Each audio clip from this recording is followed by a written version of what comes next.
Let's talk about something we all feel, but we rarely admit it out loud. The idea that by the time we hit 40, so much of our energy has gone into work. It's gone into paying bills and daily responsibilities at work or in life, so much so that it can feel like life has just zoomed past us. But what if there was a simple reset button? Not huge, not something dramatic or magnanimous, that can just help you reclaim your time, your joy, your confidence, and even your money mindset.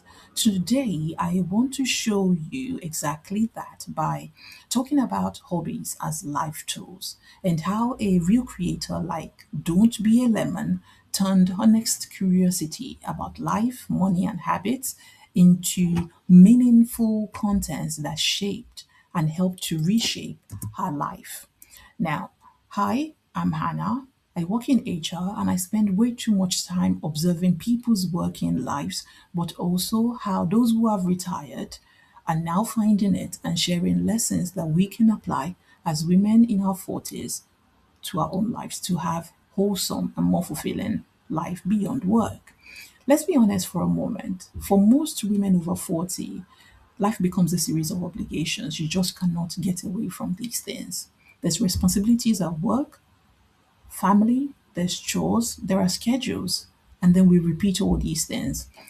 The hobbies that you used to love, they get pushed to the bottom of the list. Even you yourself get pushed to the bottom of the list. And before you know it, you've spent years just being productive, but not really feeling fulfilled or even alive in your own life.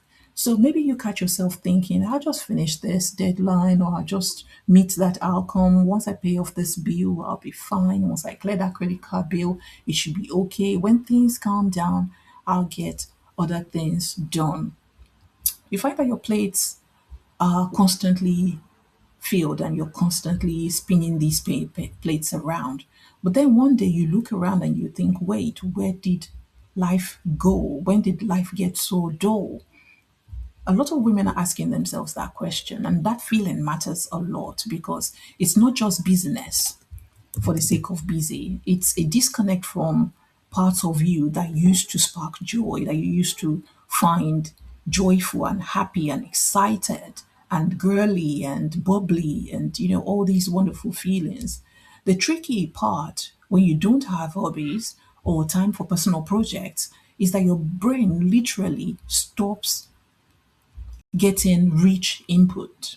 You don't have new things introduced to your brain because you're doing the same thing. You're living life on autopilot. You spend so much time solving other people's problem that you feel or you now neglect your own inner world. And that can lead to higher stress levels. It can lead to unexamined spending habits or even patterns that you don't quite recognize. Maybe you're someone who likes to wake up on the weekend to go for a run and come back in order to ease yourself into the day. You find that you get out of bed and the first thing you go for is having making coffee. Life starts to feel like you're just getting older and you're not growing. You have less confidence in yourself outside of your work identity. And you want to remember that this isn't just about not having fun, it's so much bigger than that.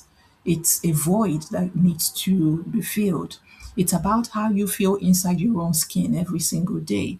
When you don't have something that is just yours, life can feel flat, even when you think that you're doing all the right things. That feeling is so real for a lot of women. It's not just you. This is either way before you start going through perimenopause or while you're in menopause. It's a totally different feeling. So, how do you get back not just joy, but clarity, control, and gain momentum? I want to show you how, at least from the little that I know. Hobbies can do more than just entertain you, they can reshape your life. And I'll use a creator whose channel you can model, and that models this mindset so beautifully well. As I said, I consume a lot of content. The case study today is going to be Don't Be a Lemon. It's a channel that I came across. And if you've seen the Don't Be a Lemon channel, then you've met someone who turned honest life questions into what looks like a creative journey. Elle is the creator. She shares honest stories about money, about mindset, about personal growth, and how she actually changed her life by facing hard truths. You know, she ate that frog instead of just avoiding them because they were staring her right in the face. What's powerful about our approach that I believe is this: she talks about real life, not perfect life. She lives life just like you and I. She shares money struggles that we all go through, money mistakes, and even our own learning process. She turns our everyday journey into content that helps other people rethink their habits and what their goals are. For example, she documented how she paid off a lot of debt while building an audience, and she even shared her insights about money habits and mindset shifts that she had to make that actually worked for her. This is not just lifestyle content like you know it. You can tell this is a grown woman. It's a real mood shift. It shows how intentional living, even if it is imperfectly, can resonate with people. And more importantly, it feels good to create it because you're having an impact. Now, this is all about reclaiming yourself through hobbies. You want to make this practical and we want to make it doable. The first thing is you want to pick a hobby with meaning, not just something that is fun, but something that connects you to what you care about. Maybe it's cooking beautifully simple meals. It doesn't matter what it is, but it's got to have meaning to you. It could be mindful journaling. And I go on and on about journaling all the time. That's because I'm passionate about mental health. Maybe it's budget planning in a fun and creative way that probably you share with family and friends, or it's just unique to you. You like to do it that way. The hobby becomes a mirror to what matters to you. So step two is you want to make time for it. It doesn't matter how long it is. Start small. It could be 15, it could be 30 minutes every week, a few days a week, once a week, once a month. You'll be surprised at how much such a tiny space can shift your mood and even give you clarity of your own mind. But also, once you make that change, everybody around you will adjust. So don't worry, it's only going to be difficult initially. After a while, everybody and life will adjust for it because you decide to make time for yourself. Then step three is you want to explore it creatively, even if publicly. And I implore you, it's not easy at first, but you soon get used to it. If you can share it publicly, your life will never be the same again. And I mean that in the most positive way.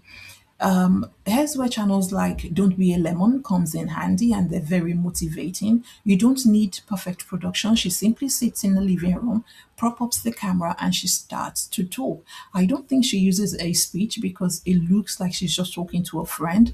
You just need honest growth stories, honest reflections, you talking to yourself, but also honest lessons. Are you willing to look at yourself in the mirror and tell yourself the lessons that you've come to learn from this experience that you have? That's what people will connect with. Step four is, as I say, keep tracking more than output. Notice how you feel. Are you more present in your day to day? Do you sleep better as a result of this hobby? But also, do you feel less overwhelmed, less stressed? Do you have better mental clarity? What are your thoughts like? What's your thought process like nowadays? As your internal monologue, the way you speak to yourself, has it changed? Hobbies can build life muscles that you use every single day. So, why does it work? Under the hood, it turns out that it is backed up by research. So people who engage in sustained hobbies, they tend to report higher life satisfaction because they're content within themselves. They report better well-being and they have stronger emotional intelligence as a result of this their weekly or monthly sustained activities. But also intentional creative outlets tend to help your brain to feel alive instead of just reactive. It becomes proactive. That's why they say once you engage in a creative hobby, you will keep getting ideas. All it takes is the first one. Ideas will come to you in the shower while you're sat on the toilet, while you're walking. You will just keep getting ideas. When you create something, Whether it's a meal, if it's a journal entry, or a photo, or a video snippet of your progress, all you're doing is you're basically saying to your brain, I matter, this matters to me, my interests matter, my growth matters. And that's there's an internal shift that sort of ripples inside of you and into how you show up at work, at home, even with yourself. I say that a lot of us will clock in at 9 o'clock for work, but we can't clock in for ourselves.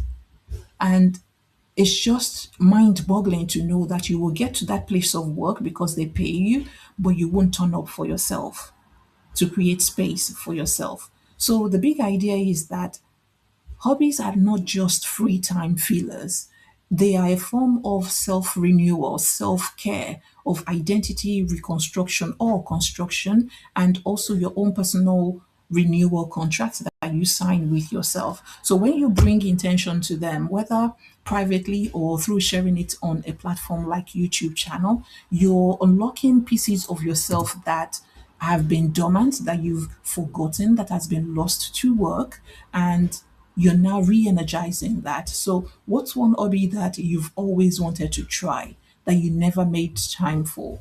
So tell me, let's build a community of women over 40 that are rediscovering themselves through one hobby or another. Until I come your way again next time, keep creating.